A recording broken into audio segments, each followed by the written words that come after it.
দক্ষিণী সিনেমার সুপারস্টার বিজয় থালাপতি এখন সিনেমার ক্যারিয়ার ছেড়ে পুরোপুরি রাজনীতির ময়দানে নেমেছেন। কিন্তু এই রাজনৈতিক মঞ্চে নামার পর থেকে তার জীবন যেন এক ধারা ঝড়ের মধ্যে পড়েছে। পেশাগত জীবন, রাজনৈতিক জীবন, এমনকি ব্যক্তিগত জীবন সবই বিতর্ক আর গুঞ্জনের আবহে নিমজ্জিত। সম্প্রতি তিরুনেলভেলির জনসভায় বিজয় স্পষ্ট করেছিলেন, এইসব বিতর্ক কোনো হঠাৎ ঘটনার ফল নয়, বরং এটি পরিকল্পিতভাবে তৈরি করা হচ্ছে। নির্বাচনের ঠিক ৩০ দিন আগে এই ধরনের গুজব ছড়ানো হচ্ছে, যাতে তার পথ চলা বাধাগ্রস্ত হয়। তার ব্যক্তিগত জীবনের তিক্ততা নতুন চরমে পৌঁছেছে। প্রায় ৩০ বছরের দাম্পত্যের পর তার স্ত্রী সঙ্গীতা সোনালিঙ্গম ডিভোর্সের আবেদন করেছেন। একই সঙ্গে সামাজিক মাধ্যমে তৃষা কৃষ্ণনকে ঘিরে নানা গুজব ছড়িয়েছে। একটি বিয়ের অনুষ্ঠানে তাদের একসঙ্গে উপস্থিতি জল্পনা আরও বাড়িয়েছে।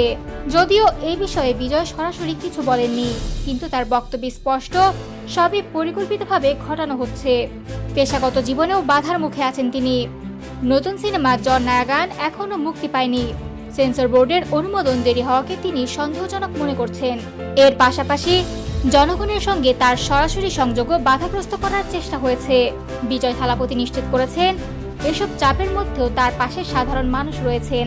এই সমস্ত পরিকল্পিত রাজনৈতিক আক্রমণের মধ্যেও তার আত্মবিশ্বাস অটুট। 2026 সালের তামিলনাড়ু নির্বাচনে তিনি কোনো জোটে না থেকে একাই লড়ছেন। বিজয় স্পষ্টভাবে বলছেন, কোনো শক্তি আমাকে মানুষের থেকে আলাদা করতে পারবে না। জনসমর্থনই আমার সবচেয়ে বড় শক্তি।